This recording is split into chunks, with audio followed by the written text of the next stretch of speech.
Ia e maia le safolau o lau fionga i le matua fitalai le ituala papali'i afa e peo na iai le aso ma le whamoemoe. Whatalofa, whawhiroai le paia o le nuku o le atua ma le au whatuatua. Paia le ainga salvi o tamasao le langi, paia o lau whainga ruenga i iso se whata whaita auranga.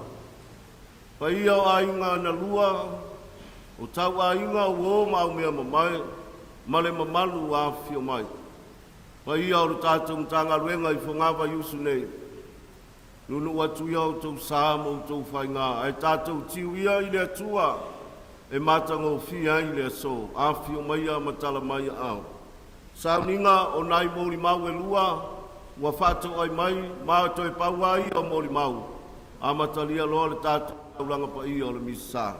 I le suafa o le tamā, ma le alo, ma le anganga pa ia. Amene. Tātou le talo whātasi le salamu e lua se furu ma le tolu, o le ari o lou leo leo ma moe o ia, e le ai se mea o te matiba ai, na te ave au le mea o ia i le wā mua o te taoto ai, na te taitai a te au i tawhatafa o vai e tafe le mu, na te whāfo i sia mai lo o nganga, na te taitai a te au i ala o le amatonu, o na o lona suafa, e ui lava i na au sabali le vanu o le ata o le oti, o te le fefe lava i se mea le anga, o ngā o e tā te whātasi māu, o laula au malauta o tō e wha mawhana whana i nā iau, e te laulau mai mei le lau ai māu, i luma o e i tamai i a te au, wa e whāwina lo ulu le suau, ua tau masua sua la wipu, e moni e muli muli mai a, le anga le lei, o te nopo i le whale o le alii, i aso e tele lava, o le viinga i le tamā, ma le alo, ma le anganga pa ia, pei alona viinga, sai le amatanga, whapea foi o na pōnei, māsa uma, whāwawau lava, amene. Ia, o le awanoa lea, tui nā atuai e tātou mori mau, o le whare tua o le fionga le tuala, le tina o le ainga, ia whapea foi le mori mau, o le lipule, le matanga ruenga, ia ma le lato o whainga ruenga pi o na whatua. Ia mai a tātou mori mau e lua, a mataloa le tātou tauranga pa ia o le misa. Au iai ni pelenga o ni teu fungala au, ma le vale alofa, ia o le taimi foi le nei, ia ngai mai ai, ua whakere ai tako kaimi o ngai fua i le kau, ia ua whaisi tuai, ia o ngā ua kauma mao le ngai mai, ia o le tātou ai nganei ma le wha moe moe, ia, tuatu le awanoa o le tātou mori mau ia, ma le nganga wha aloalo.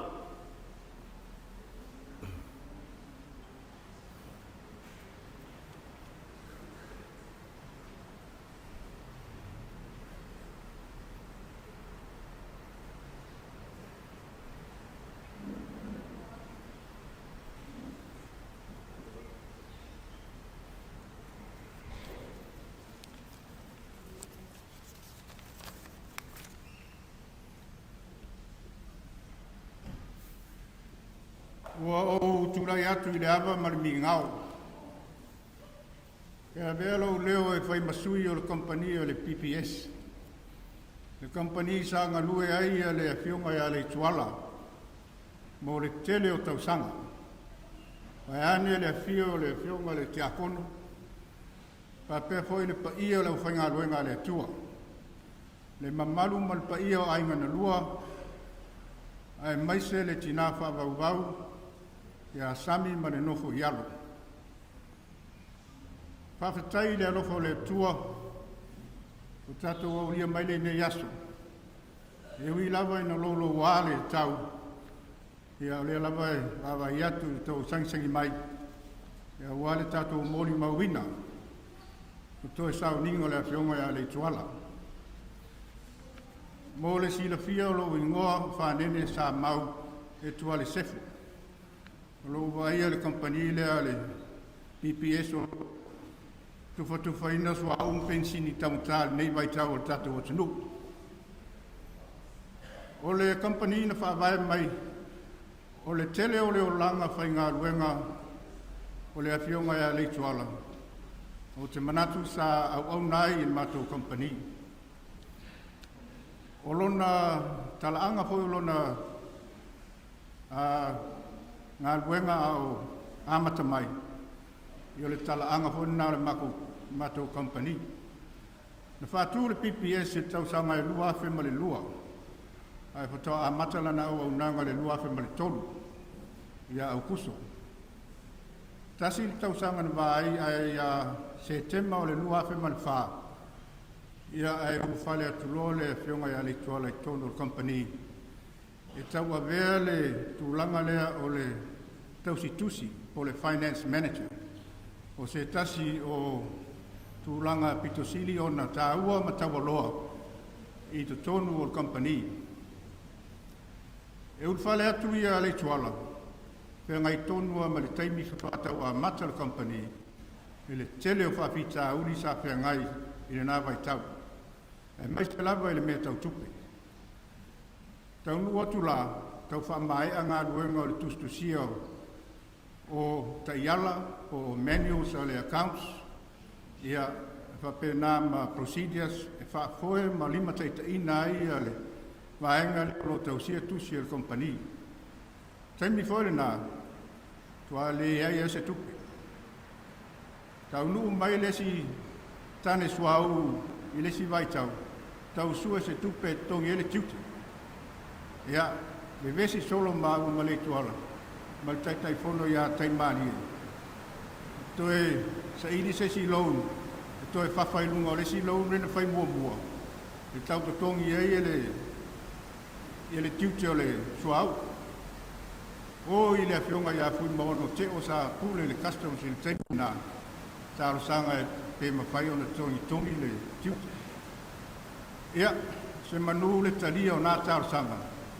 Kanua e tapunia ia ma le company le vai taimina a pitoa amata.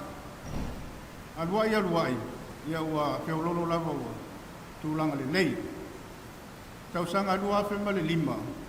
Na whaatū e le company i lalo le whaamalu o le PPS sa whae ngō le Polynesian Shipping Line. Sa whaatauteia i le alauina mai o loa mai New Zealand. Ia mo Fiji, Samoa, Tonga, ma Amerika Samoa. Ia o le awhionga po ia LEITUALA sa tapa i ai.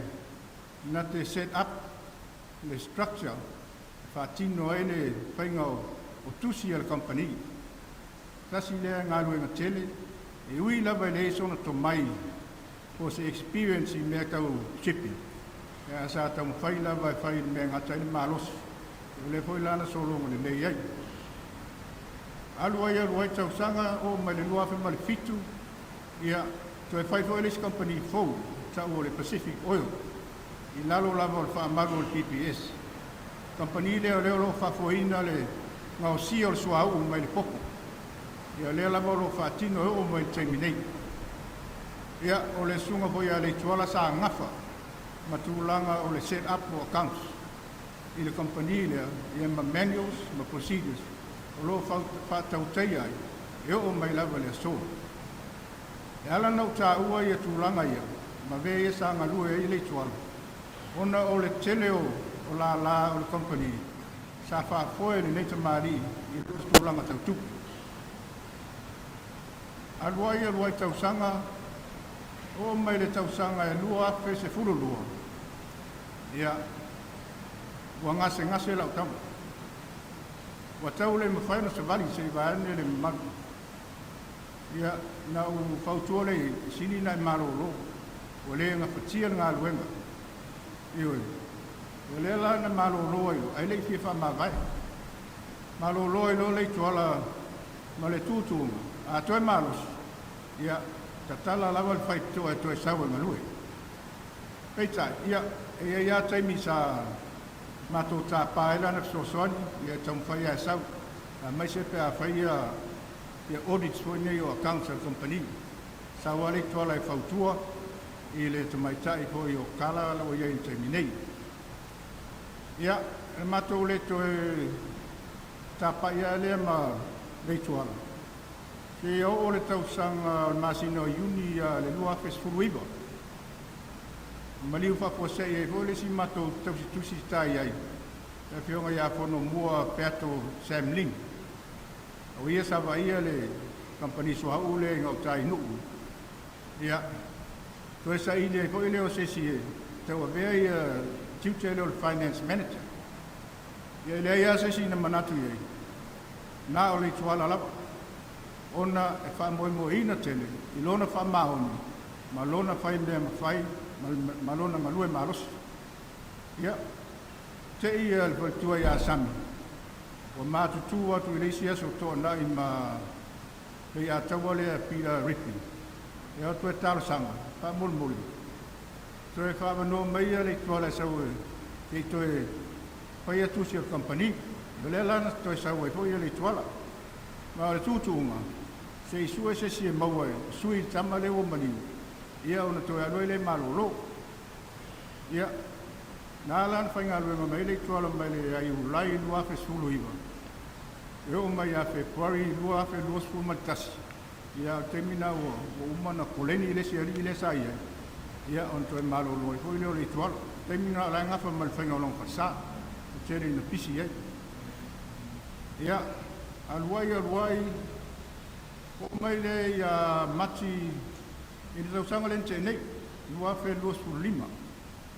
Ia, o iei foi nai whale tonu sa i tamale sa wa ietusi. Ia, toi apa hoi le ia LEITUALA. Ia, toi sumai hoi LEITUALA, toi tau wabe tiu te ole. O le tausi tusi. Se i o lawa i le taimi lea na a mia ia lon matai. I le aso lua al vai aso o tion tua. Ole olanga na lua na ole tamari nei. O LEITUALA. Sa o le tala fo ilia. E i tangata e tele tau te tala. A e i tangata e whaatini. LEITUALA la. Ia, nā tau te sila fia. E le si tangata ngā o ia, pe tau tala so, pe leo tele. E anga maru lava o ia o fonga, ma ia anga. A ole whaatini. Ia. E le ai a koe se si o whatu salia. I le ngā lua o le tamari i lea. E ese fo le whaingola na ngā ruenga. O LEITUALA, e fia tele e ngā lua e tō tasi. E ngā lua i taimi fo le se pisa. Ia o isi la aso. E sau o le aso tō nai whainga ruenga ai. Po le aso sā. O isi aso te mantua e usu atu lau whainga ruenga. E mana pa maia. E LEITUALA, na whainga ruenga le po atoa. O winga ngā le tangata le, a iei fwoi ni ngā luenga, fwoi le o tele ngā luenga. E whapena, e latu pe tāle se furu, tāle se furu lua le uli, ai manawa po tāle iwa, po se furu le po. Ioi, e le si tangata fwoi ngā le ngau ngau, i le pisa, ia, po le tele o ni mea e, fwoi nei e whala me lawe lona mawhau whau, i taimi o ngā lue ai. O se tangata e ata mai tele, na introduce mai le system leo le MYOP, whaisi lewa. Ia, o le company sa whaima agent o le system leo. E le ai ma se training o whaia. Ai na sawa LEITUALA tilo, ma ba ai ma ba ili i le system leo. O na ilua umai fo. O sili atu le sila fia o LEITUALA. I le whaonga ina o le MYOP. I lo i la tau leo meia. I o ia sa kole nina i le mato o whainga ruenga, i ngau tai nuu, i e whapea i tai songi, i le whaonga ina o le system lea, lea lawa o me le taimine i lo whaonga. O tangata ata mai tele, a whaiana ngā ruenga, e mana o e mai o i o le lei, ma ti tai o le lei, i a li poti. O le vai aso au luma nai le aso lea na a mia i le tua. Sa au tausanga e whai mai se update o le maa paketi, o le pate, o le tausanga nei, ma le tausanga fonga. Ia le langa tauna loa sen mai po le tasil vai aso e le i mali. O le aso tonu le na mali o le aso lua. Nau ta pena i o la ualu inga o ta inu. E mate tala noa i le pate le na mai. E ei mea nau fia maa malama atiri ai. Ia, au a whate ia i le nāso, ina ua bili atu ia sala. Ia o le i mato i nei whalmai. E ma le whionga ia LEITUALA. Ua maliu, o fiu lava e whai e tonga piti ia Ia e lei seisi e whai loto i le whinangalo le atua. A o mai al tātou teimi ia e whapena. A o lau tau whamtalanga le mari lea, e walewa fo na mama futa. Le lei fo i le ma whal tangata, e mesel whal ngā luenga. O sa tangata sa o whatua tuaina, me fo i nā a peo sesi ho le la vea. A whale tonu mea le matou company mea tau tupe, ia wa tapa ia LEITUALA. Ai se a. Tani tonu ina, trustworthy, whamaone. Iwe. E les tangata fo le whai mea pio pio. Whai mea mai ea, whai mea le nei. E whai anga fo isi tai. O lo fo ia winga o LEITUALA. Ia whai maali e fo le. A ta tope atu se mea wawe manao isi ni poti. Ia. E alua na ia langa peisi. Ai se a. E manao lava ia mai o iu le lei mati te o mai le whautuanga e au mai. E le manao e mai se mea fo le palafu pe whapaole. O winga na o le kamari lea. Ia. O le a matou misia. Ia le whionga ia LEITUALA. Ia naanga ma tu ma le mese ma lana whainga vena. Ia e moli atoila nganga whaftai. I le malu o le ainga na lua. Ia mese fo i le paletua ia sami. I tu sa ima le matou mawhitanga ma le nei tamaa. I lona o langa whainga luenga ma lana tautua matavela i le matou company. Ia tau ina lo whangia le atua lana whainga malanga. Maua so na no whanga mau le langi. Pa maisen pa mawhanwhana le atua. I pa ia ainga na lua. Ai maise le tina ia sami ma le nofo ialo. Ia soifua mai manuia tātou wawhia. Pa whai mo le avanoa.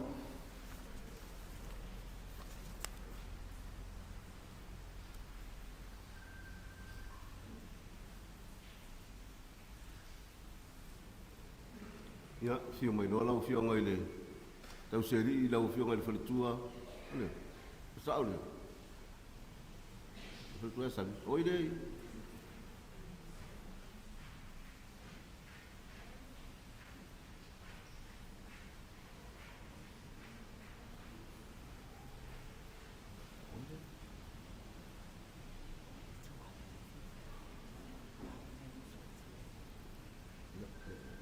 Ai pa mu de. Ai sa wa ye ko pe ko. Ia ole.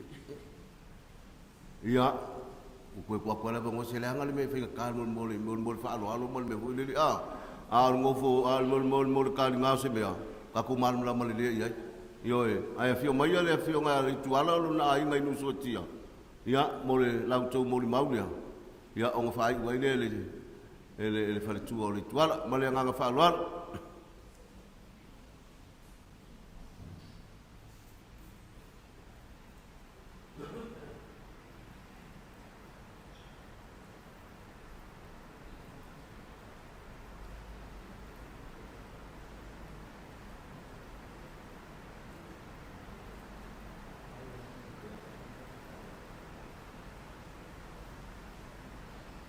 E tu lai foi maleava ka loalo aftai tai ono o ava no mata mo fie fa penei ole ele tele sa mo le mau o blava meu te fie tau inatu ole a tau sanga e lua afe male tolu sa fai ai mata sa fai fa to a o masani ai le uso le ia afa sa mamtai e sua fa LEITUALA e to lima matou sa fai matou nofo inu suatia a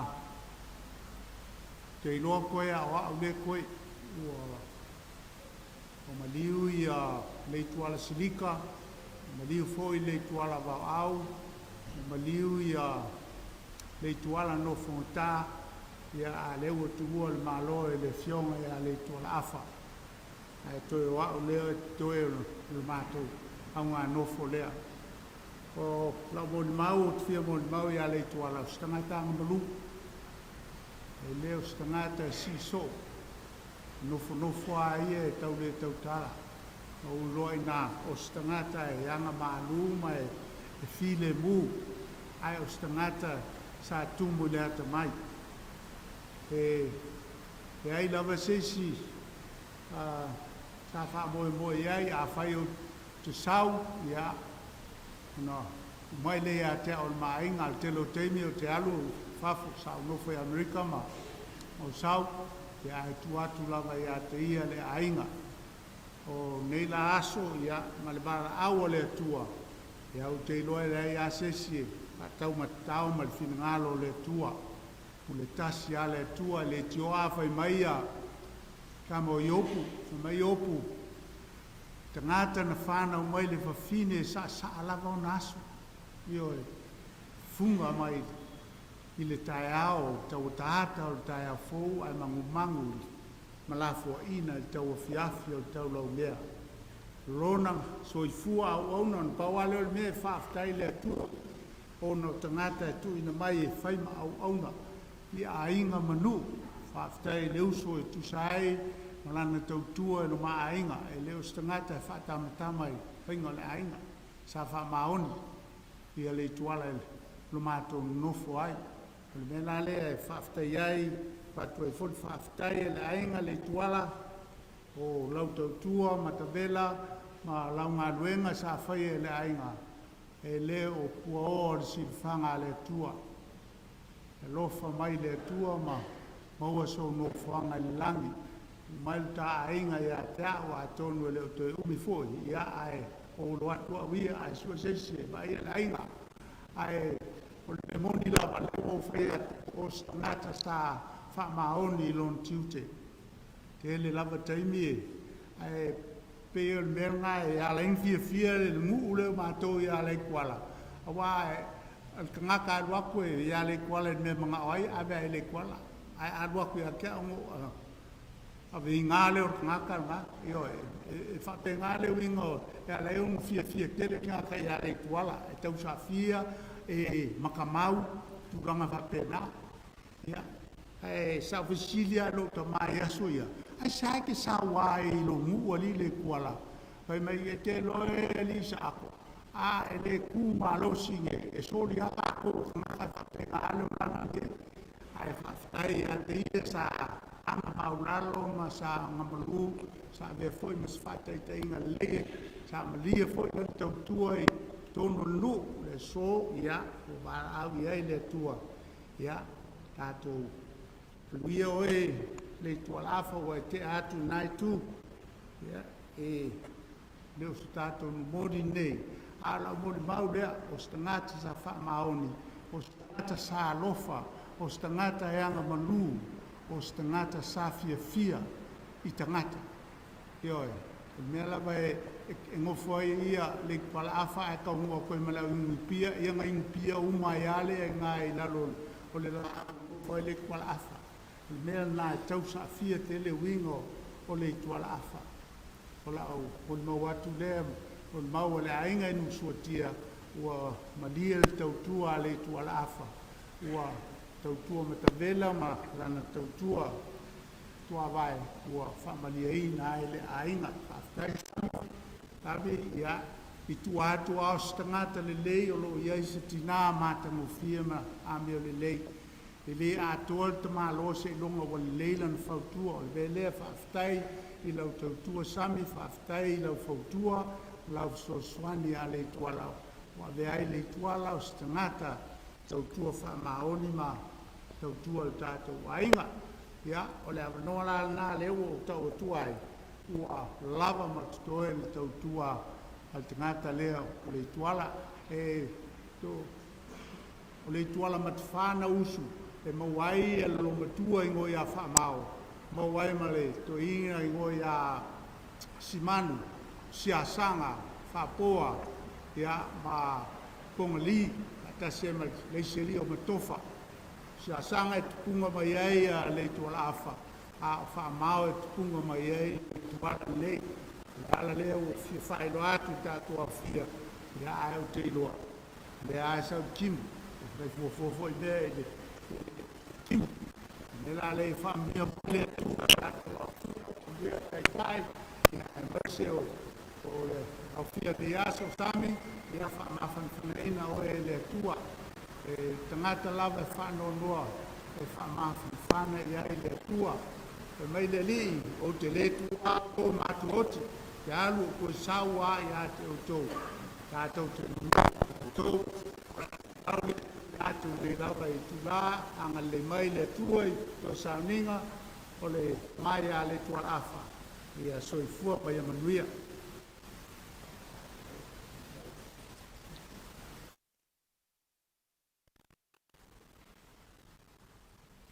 Se mai se pasi mana yo famanianga le tua e ale le timu. Afta se masala fala. Ya veia o mai masui o samaya pali ya kofo o to fa fine male ainga mai mai o na ave ese. Esse mato mo mau se ta tono aba mau o mon sabriana nafi. Ia manei foi.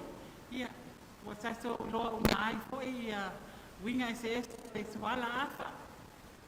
Ana sina mato whawhetai whare a wau. E momoli atu maave ese o mato a inga. So se piso. Susa ai maliu mai, kala mai au. Me alofa so se fo ai. Taimi ma mea umalava, mato wou. Mato ainga. Whawhetai lava. Leo iai mato seanga tonu. Ai nao sina whawhetai whale mo mea uma sa whaia. Whawhetai lava. Le teimile nei po le sina. Mau.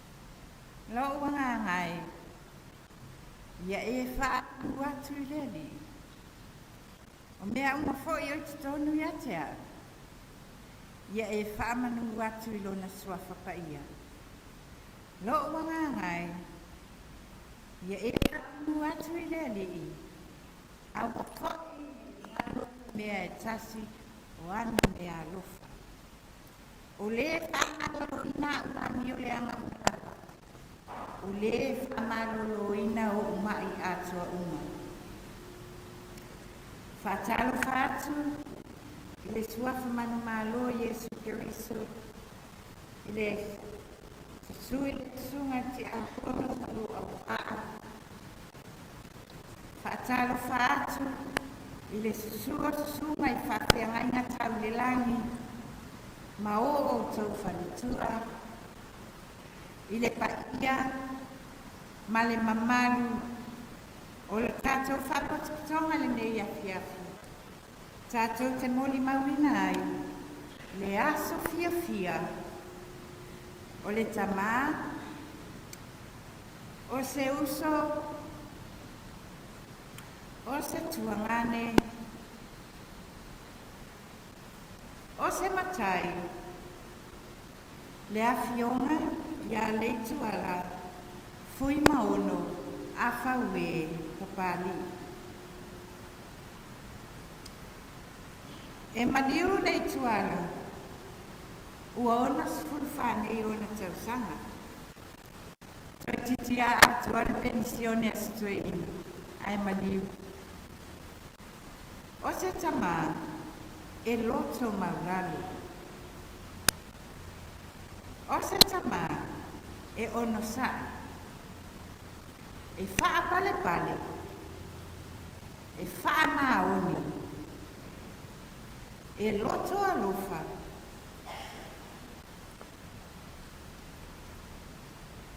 o se tamā wha atua i le atua. O le nita ina, o le alofa ia i lana whanga. O whanau ana whanau. O ona uso, o ona tua whawhine. O lona nuu, vai usu manu suatia ele manu.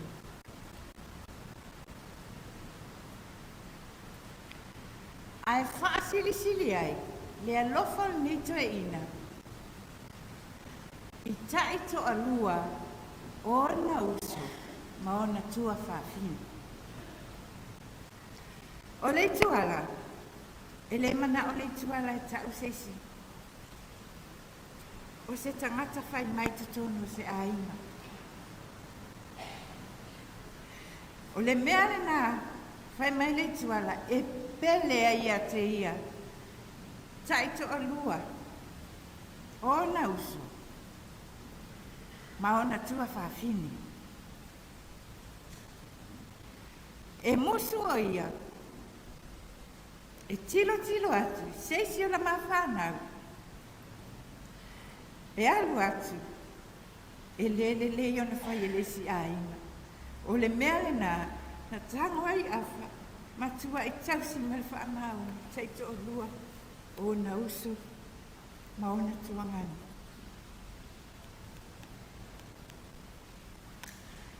E pele tele ia te ia whanau alana whanau. Le itiroa awhai mai le upo le tusi.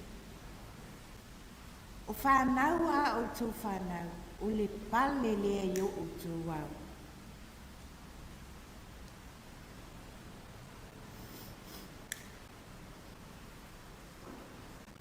O le tuala, sa o wa o ngai lea o ngā tuspaia, e lea o ngā tuspaia na o wa o ngai. Na au mai la le matou e Simon, e whai. Po ofisu siri le ia le tuala. I tala o le tuspaia, ai whai mai le tuala e te alu la o laptop. E ke kilo ai, e mauai i nā le tali o le mea nai te mana oai. I lo te i, wa o tango i langa laptop. Mai ai le kenese e tau le whaalinga, wa umona summarize ta itasi e le tuala, tusi ta itasi o le tuspaia. O na ofesili le ia. O le alo taimi avanoa na e whai ai le tuspaia lea.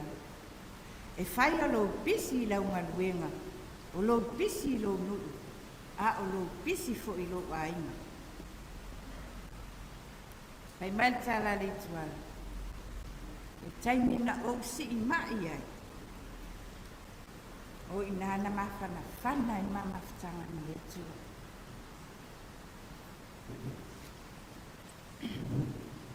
O le taimi na o si i mai ai. O ina na mawhana whana i mamawhtanga na le tua.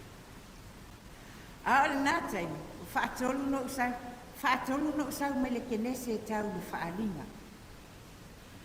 Awai o aia, ke lei lombo o umongo whai kawa sa kusi a se kasi o le kuspai. A o te i le nei tama. O se tamafo, o le tene i o ana tālini. O le lalanga i e tonga afa. E nampa ai afa lalanga i e tonga. O le sui, e wha pēnā fo. O le kāmuta, whaapena fu. O le tausi tusi mea tau, tusi ala kampani, e number one fu i le tuala. O ta mana tuale aso nā lua tu e si o tina, aso soi fualo o tina. E pasi atua i le mawhale o le pa o le la au sui la au i lima. Au a te ilo tina e lua pitua, lau te sao wha i mai tua le wha, fesiri o. A o ai le pa ola na la au sui sui titoni o. Wa le tatala. Wa u loa me o i ai la tali fai. Ai oso atu le atali o lo tuangani. O afala sui sui. Au mai male seki i e ufi moenga o la matu wasi e singa na sui a fai a toa uma mea. O tala lo tina oka e sami. Wa mai mau le tamalua ia te oi. E whai o rau le iloa whai se nea. Ai, te le iloa whai se whea. Wa mai mau le tamalua ia te oi. E le whangalo ina oe. Afa, tu lou sua whamatai. Mātou te le whangalo ina oe. Mātou mai whana. Ma lou ai. Wa e alu e tiai. Sio ai ngai no suatia e le ia te oi. E ti ngalo mativa. E te alu lawa e no suatia. E tau whau ai. O le ale ngalo oe. O le amo watu routine. A o au ngaluenga. O au whautuanga. O le a o la pe te tonu o mātou rotu. O te mana tua la walau upu wha aulo e awa i ai mātou. A whai atu tautala i ngana tangata a toa ma angelu. Ai le ai so walofa. Pea o e sune panatanga. Afa. Aluia oe. A wai te popone mai a mātou na te mai. Le a ola pe a unga ruenga. O a whautuanga te tonu ia i mātou. Until that glorious day. Yes, wakamani maro Yesu Kirisu. Amen.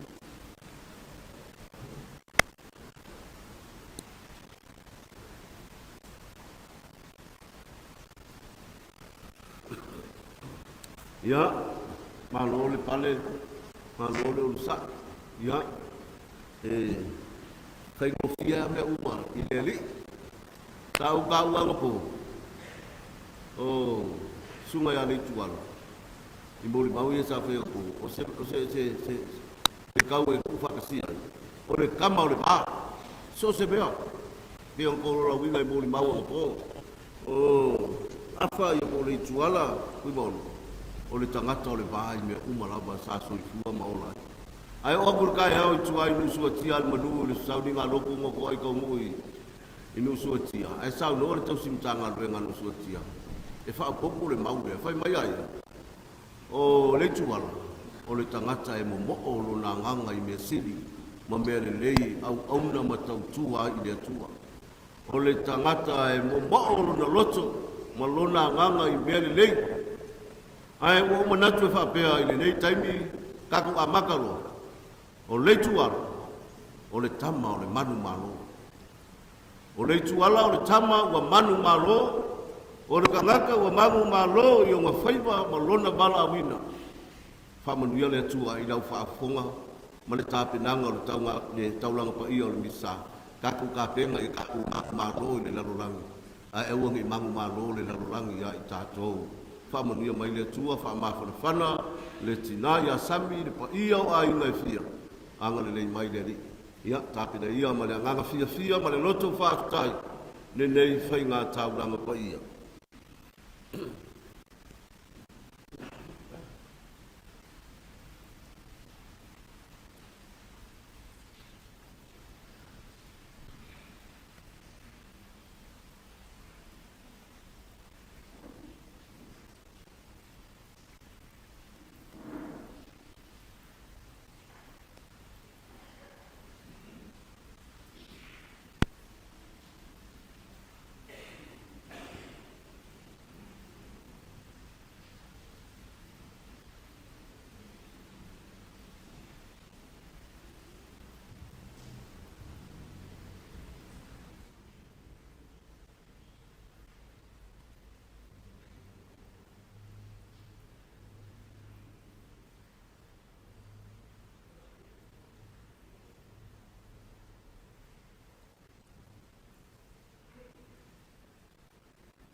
Nua le tua tātou tutulai mo le amateino le tātou tāuninga.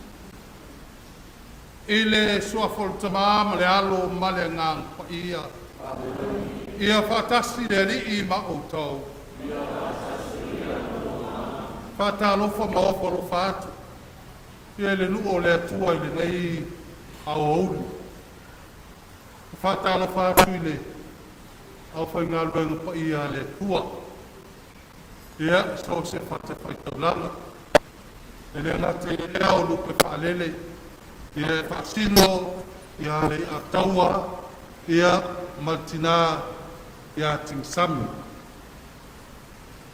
Nunu atu iau pa ia Samoa, o ngā pa ia mai mawau se iau le whaamawau. Ia e whatalo whaatu, i le tina, ia tingsami le whanau ma ainga, whaanonoa. Ainga na lua, tātou whaafutaia le atua i le mea alofa tāua.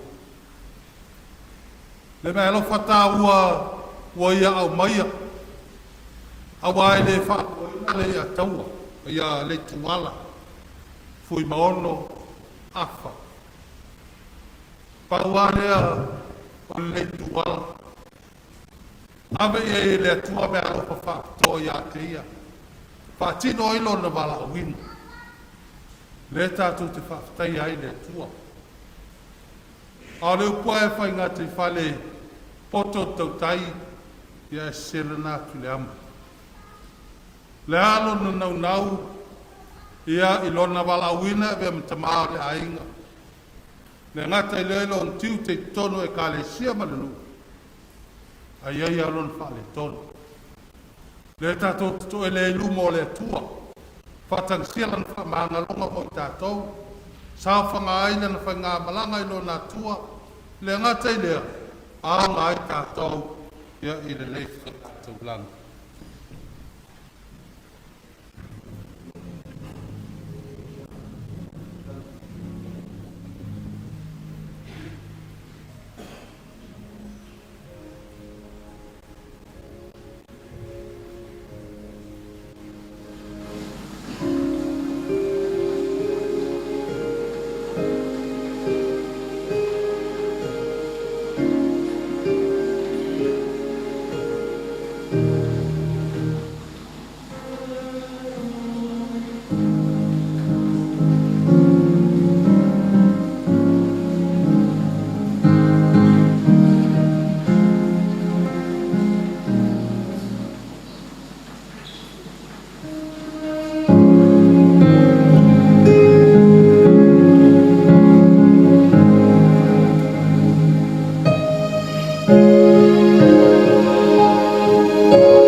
ailo latu salamo whamaon. Awa vele me sina Samoa, ko wha ailonga o tato awai, ai ilona maliu, malona toitu man malo. O iar whamai a te tātou, le atua o le ona le mana umba. Pa mangalo I tātou mai a tātou nsala. Pa watu I tātou le ola e whaavavau.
Le atua mana e lo mātou ta mā mātou te whātou tua malos.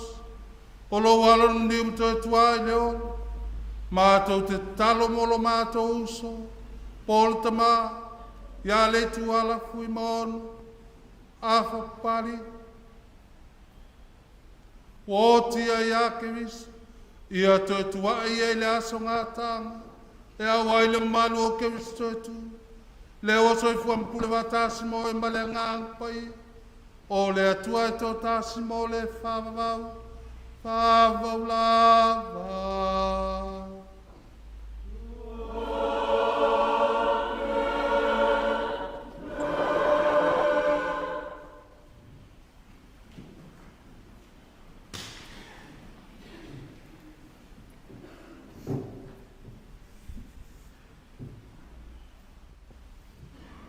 Folfolanga, o a fionga pa ia le atua. Mai le tusi a Paulo, ia a Roma. Roma ilo nam ta upo e lima. A mata fola fola il foi upo e lima. Fa awau ele sulmatas. Roma ilo nam ta upo e lima. Ole a o faitawina mai le foi upo e lima. Fa awau ele sulmatas. Sa tau te ilo atino lava. O ia lava leo.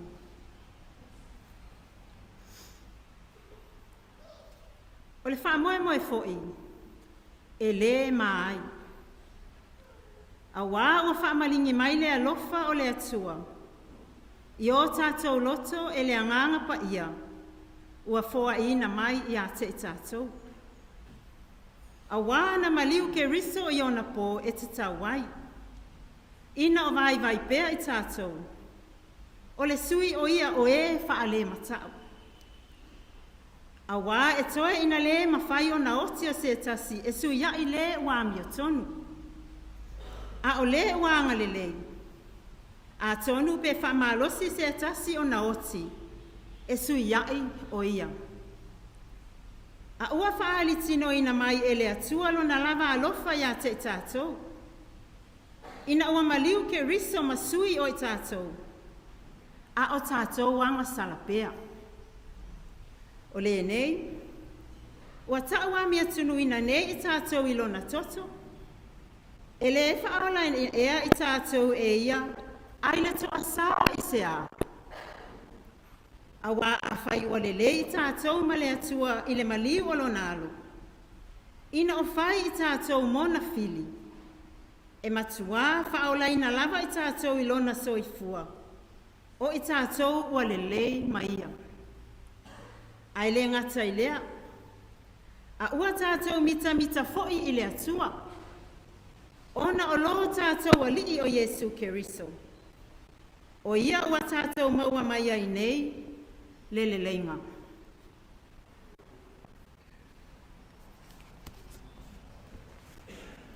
O le upu, a le alii.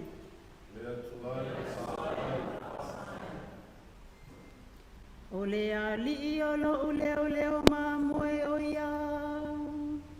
E le ai se mea o te mati vai.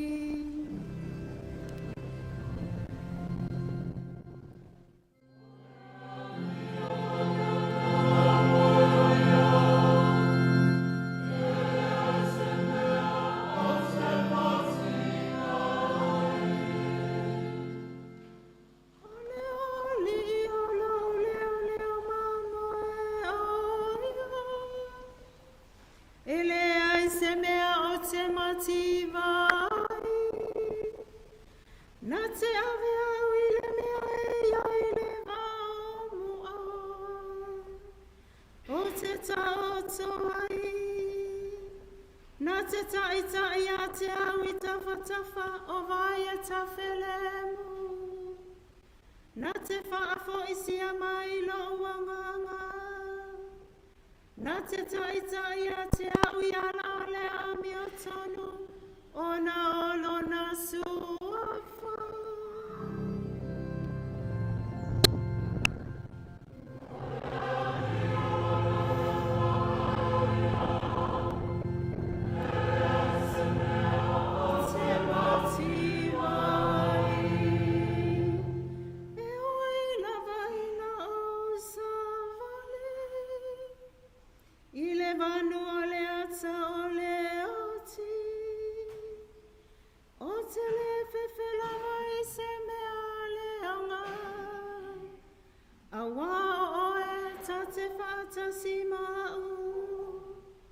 O laula au maloto o to o e whaama whana ina i o.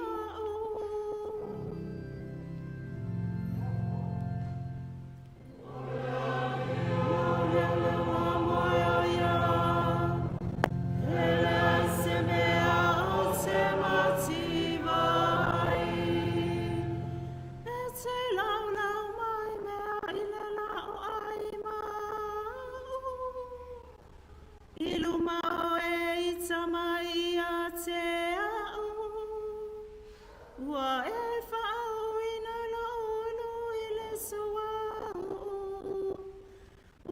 taunga sua sua la uipu.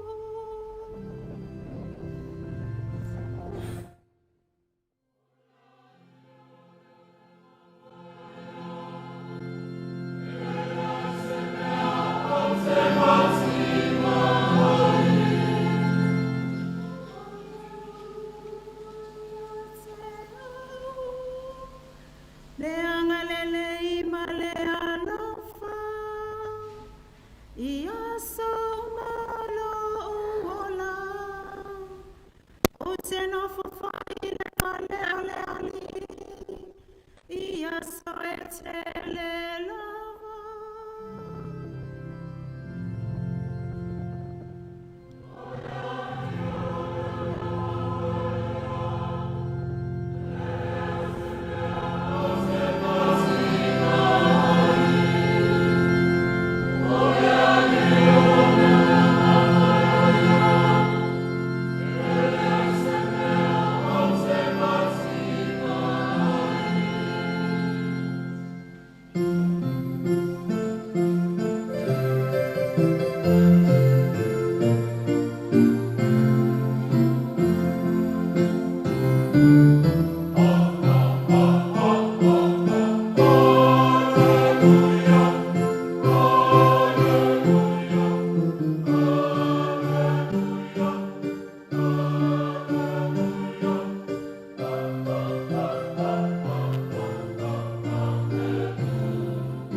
Pea mai leo ma reta ia Yesu.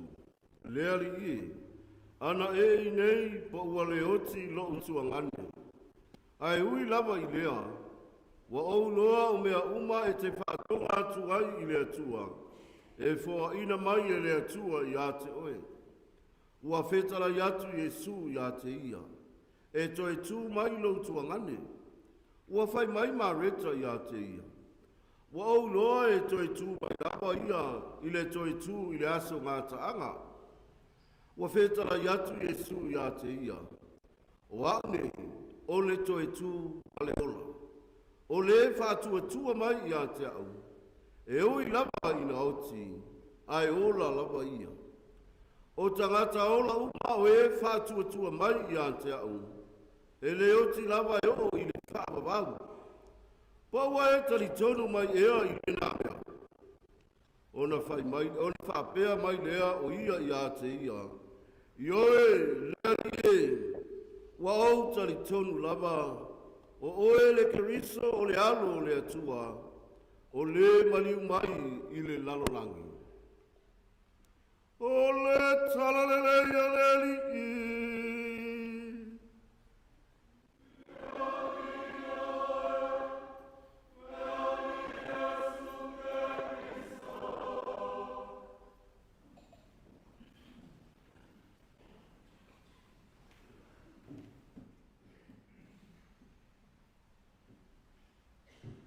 O le asante nei,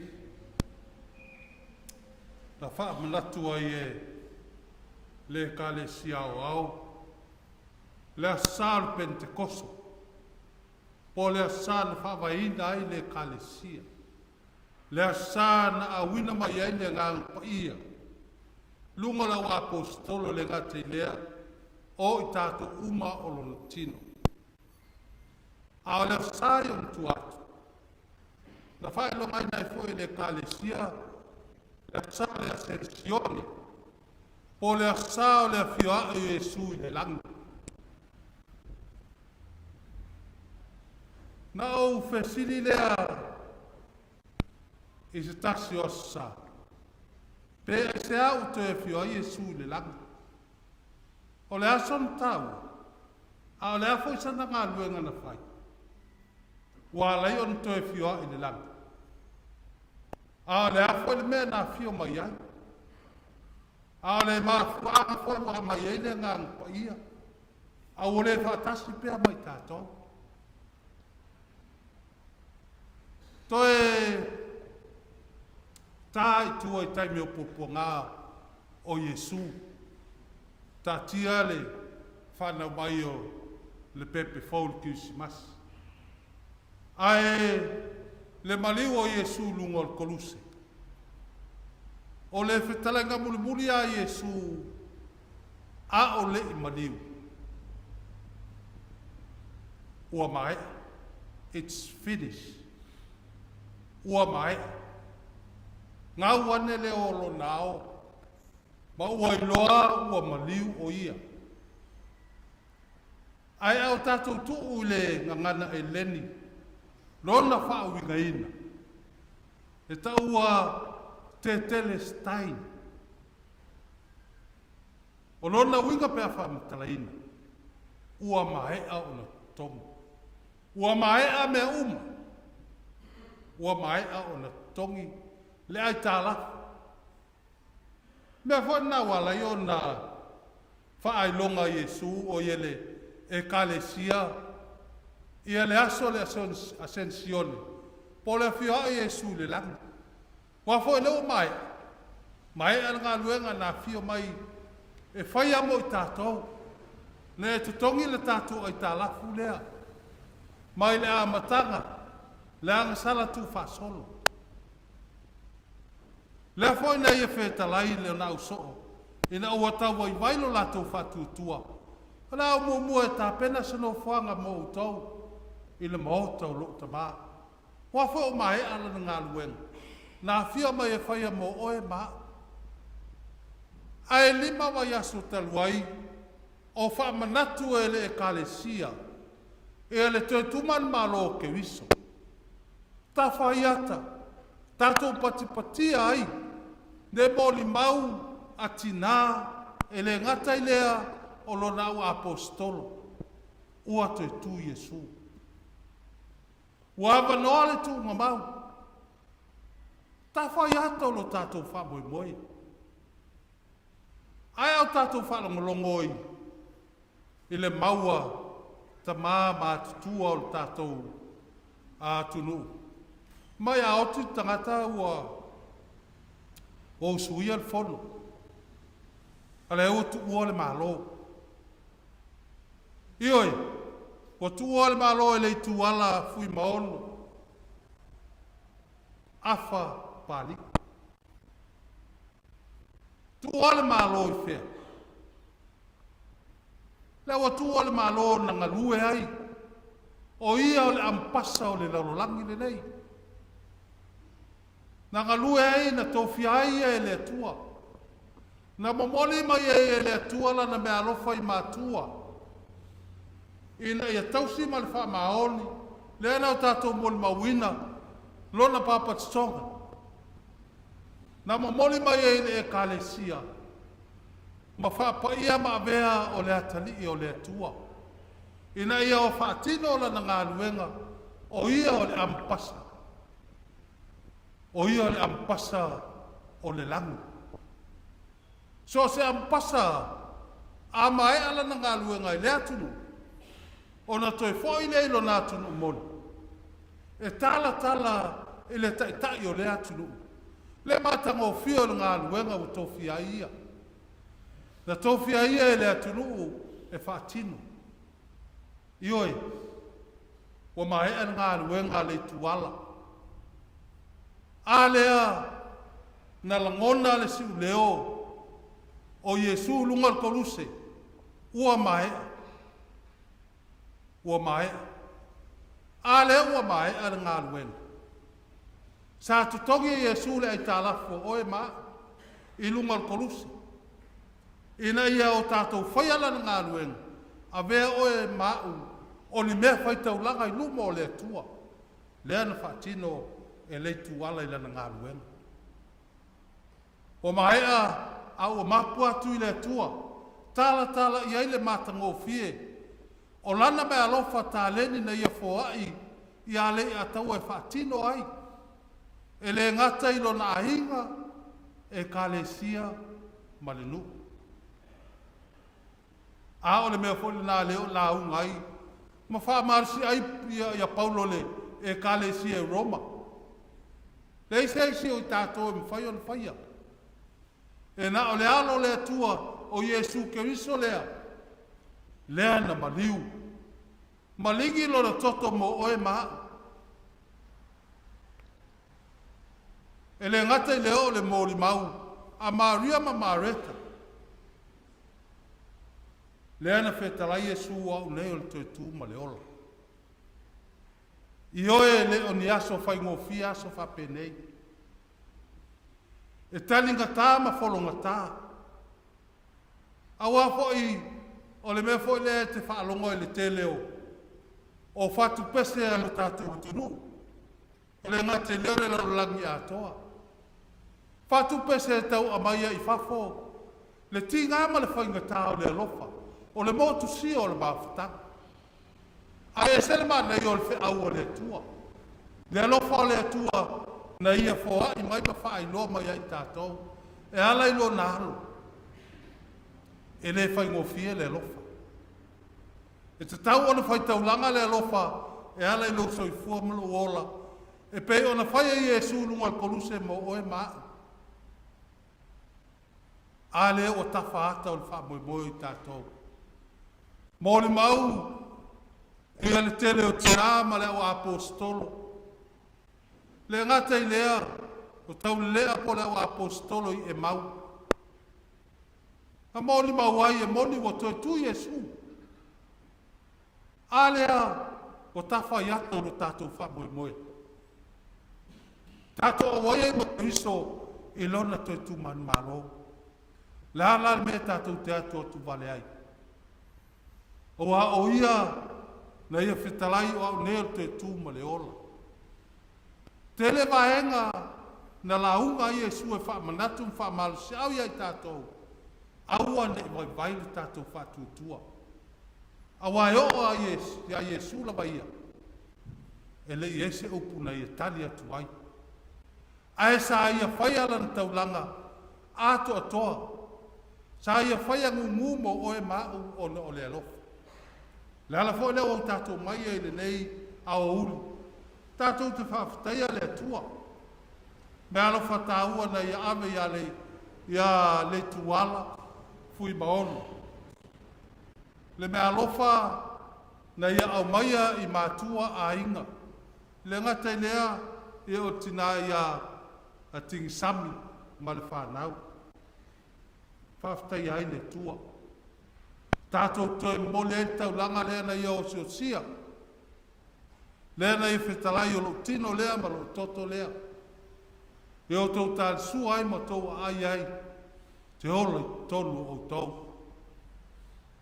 Me tau te anga i ai o te iai ma o tau. Ia, le tuala. Whaftai. Ia i lau tautua, le ngate i e kalesia, no a inga. Ia, ai mai se e tina ia tinsami ma le whanau ma a inga, whaftai le mea rofa tāua. Whaftai fo i lau ngā luenga, sa e whaia puna wai, se ampasa le atua i le lalolangi. ina ia whaailoa mai e lo nā lofa mno nā ngam whamangalo. Ia I mātou manuia lau malanga. E le soa fol tamau, le alo male ngang ia.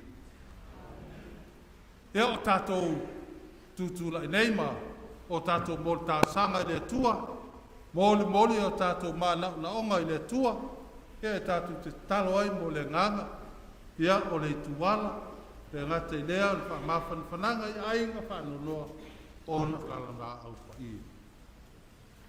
O le atua le tamai ona le malosi I malawa, na ia whātuina lo na alo ke riso na ia wauti.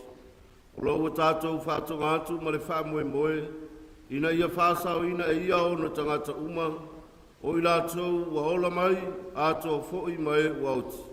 O la tātou o lenga lea I le alii.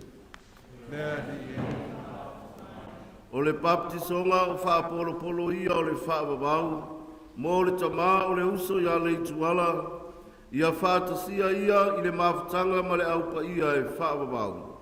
O la tātou o lenga lea I le alii. Sa whangaina le tamā ia leituala, I le areto o le ola, o le tino lava lea ma le toto ke riso. Ia toe whaatuina o ia I le aso ngā taanga. O la tātou o lenga lea I le alii. Ia tātou tārusia o tātou a inga atoa, mai lātou uma saanga lelei mai, mārufa mai, I le aso o le ituala. Ia tauia I le ilo lātou alofa ma le anga lelei. O la tātou o lenga lea I le alii. Ia tātou tārusia I lātou uma na māri liu, a o whamoe moe I le toe tuae. Ia tali leia I lātou e le alii, I le malama lama o ona fufonga. O la tātou o lenga lea I le alii. Ia tātou tārusia le nei, au fianga ua whātasia e tāpuai ma le whātua tualawa. Ia avea I tātou ma mawhatanga e tasi I le malo o le atua. O la tātou o lenga lea I le alii. Tātou te talo, ma tārusia fo isi o tātou atunuu ma le nei wāi tau, ia whamamau ni malama ni pupua ngāo ni tutupunga o meo le nātura, a ia marutia Samoa, I ona lava au anga le lei, ma whamanuia o na taitai ma tangata nuu uma, o le tātou o lenga lea I le alii. Whamanuia le atua I whanau ma inga malanga mai I atunu e mamau ono le wala au le atua. Anga le lei le atua mo I lātou uma ia ma le iai whatasi ma inga I Samo nei. O la tātou o lenga lea I le alii. Alu mare mana le upu le atua wala waina I le lei tu aso. Whapena o na pauatu se le lei, ia tupu mai a ola mafua mai. Whailea ma mori mau o le tana le lei mo I tātou le nei aso. Tātou o lenga lea I le alii. E whautua tāro le tātou te nao mārunia. O te whātangsia e tū lata tu I lo nālo. Ia au wār whamanianga I tātou. Ia e lega te leon whai ngā malanga. Ia le usopol tamai a le tuala fui maolo. A whapapali'i lo nālo. Te o alofa Maria, Wa tumu o e kasia o ia te oe. Wa manuia o e fie umba, wa manuia Yesu le fua o wala. Maria pai ai tina o me tua, e tāsia I mātou kata I sala. I ona kone kore tu aso mātou o ti ameni. o no Kristo lo tātou ali. Amen.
e nā whetanga whia i o tō mama ai ai, a wā o lo tino le lei o le a poi nā atu mō o tō.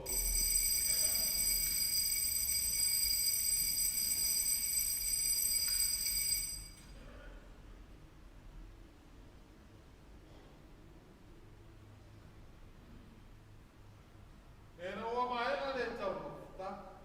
Tā mo ia i nei, wātu ia i atu e whakatai maki i. Tu atu nei kūna na o soko ma whate atu. E nā whetano pia i o tō mawhenu mai ai. O ale kūna nei ana o tato le tato le kia mai ka koma le whakahala. O le aningi nā atu mo tō mtangata e tō telemon whakamangalo i nā o sa. I o tō whaine mea mō le whakahala.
Pai pelena tau foi atu no lato malo lopo.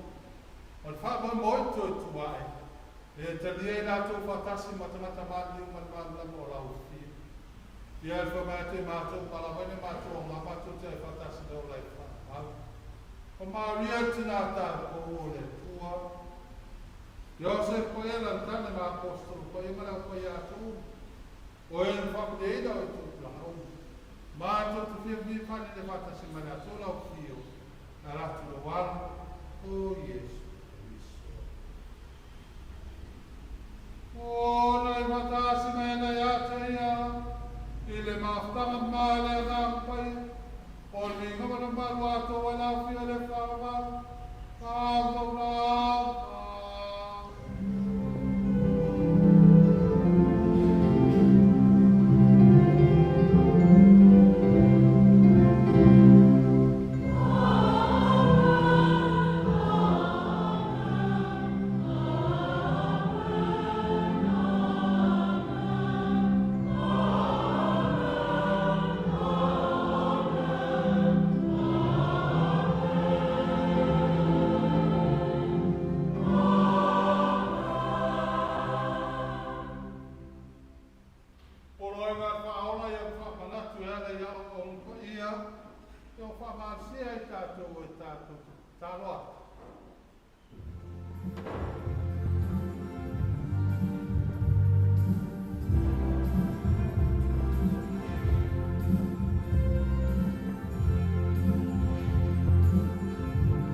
your mercy keep us free from sin.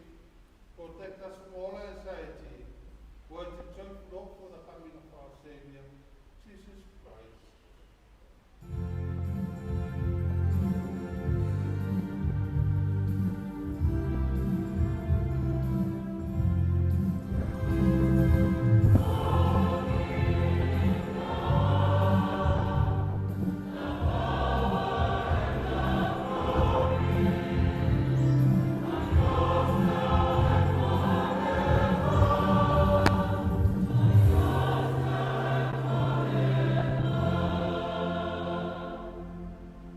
Jesus Christ, where you teach long if I tell no more. Apostle long you say one of my life long if I stop long peace. Now I know what think about the problem we will talking about the man, woman. Paul begin anyway finish the long says long you. Oh, I never say me make them okay, don't stop long piece of time. They were get up long only stop once. They were so fine for the